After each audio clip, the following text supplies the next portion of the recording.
प्यारे साथियों, जय हिंद। और आज का टॉपिक है मेमोरी। जैसा कि कंप्यूटर में मेमोरी जो होते हैं दो प्रकार से होते हैं, एक प्राइमरी मेमोरी और एक सेकेंडरी मेमोरी। प्राइमरी मेमोरी में पहला होता है रैम।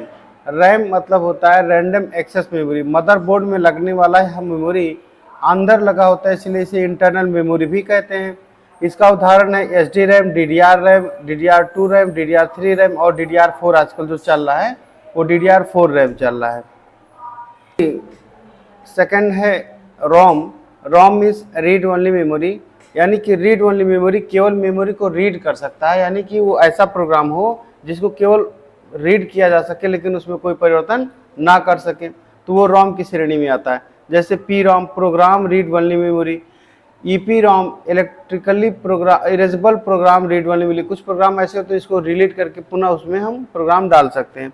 फिर एक होता है कि electronically erasable program read only memory.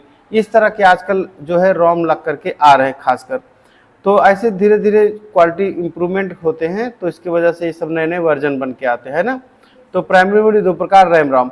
लेकिन सेकेंडरी मेमोरी की बात करें तो CD drive, DVD drive, floppy, pen drive, hard disk permanent data store करता है।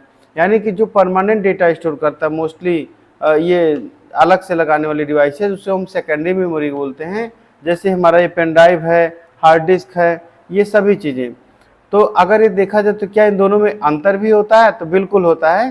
प्राइमरी मेमोरी और सेकेंडरी मेमोरी में डिफरेंस आ जाता है एग्जाम में। कभी जैसे ओ लेवल में पहले लिखने को आता था ना, आजकल तो ऑप्शनल आने लगा, लेकिन पहले ये सब चीज़ें लिख करके दिखाना होता था, तो 4 नंबर 6 नंबर का ये डिस्क्रिप्शन लिखना होता था सब। तो वोलेटाइल मेमोरी कहते हैं प्राइमरी मेमोरी को, और जबकि सेकेंडरी मेमोरी को नॉन वोलेटाइल। वोलेटाइल का मतलब ये होता है कि जैसे कोई बिजली, जैसे आप कंप्यूटर पे काम कर रहे हैं और लाइट कट गई, तो लाइट करने के बाद क्या होता है, जो आप चित्र बना रहे थे वो गायब हो जाएगा। यानी कि आपका रैम पर से ही वो सेकेंडरी मेमोरी पर सेव ही नहीं हो पाया, इसलिए वो हमेशा के लिए गायब हो जाता है। लेकिन नॉन वोलेटाइल मेमोरी में यानी सेकेंडरी मेमोरी में कोई चीज़ अगर आप लिखते हैं तो वो हमेशा रहता है। क्यों? क्योंकि इसमें परमानेंट सेव कर देते हैं डेटा को। तो ये जब इसमें डेटा सेव हो जाता है ना, तो जब भी आप कंप्यूटर ऑन करेंगे तो उसमें ये मिलता है, इसीलिए इसे नॉन वोलेटाइल कहते हैं। तो इंटरनल मेमोरी में क्या होता है, प्राइमरी मेमोरी के इंटरनल मेमोरी भी कहते हैं, क्योंकि ये अंदर लगा होता है और इसे हम अलग से लगाते हैं, इसलिए इसका नाम एक्सटर्नल मेमोरी है। मेन मेमोरी भी इसी को कह देते हैं, मुख्य मेमोरी, क्योंकि भाई मेन बोर्ड के अंदर लगा है इसलिए मेन मेमोरी कहते हैं। और इसको सहायक मेमोरी यानी ऑक्सिलरी मेमोरी भी कहते हैं। तो ऑक्सिलरी मेमोरी का सेंस है सहायक मेमोरी। और एक होता है टेम्पोररी मेमोरी। टेम्पोररी माने कि जैसे आपको हम सिखा रहे हैं तो अभी आपको याद है, लेकिन जैसे गेट से बाहर जाएंगे सब भूल जाएगा, नहीं होता है। तो टेम्पोररी के टाइम की तरह रहता है, बहुत सारी चीज़ें सब नहीं याद रहते। तो समझिए हाँ, तो जब हम लोग काम करते हैं तो टेम्पोरली सारे फाइल हमारे फाइल पे रैम पे रहता है, लेकिन जैसे आप फाइल को सेव करते हैं वो परमानेंट सेव होने चला जाता है सेकेंडरी मेमोरी में। तो इस तरह से ये टेम्पोररी होता है, परमानेंट होता है। तो ये जो टॉपिक है, इसमें एक टॉपिक और है सॉफ्टवेयर के प्रकार। सॉफ्टवेयर देखिए दो प्रकार से होते हैं। एक तो होता है ओपन सोर्स सॉफ्टवेयर। इंटरनेट पर फ्री में मिलने वाले सॉफ्टवेयर को हम ओपन सोर्स सॉफ्टवेयर कहते हैं।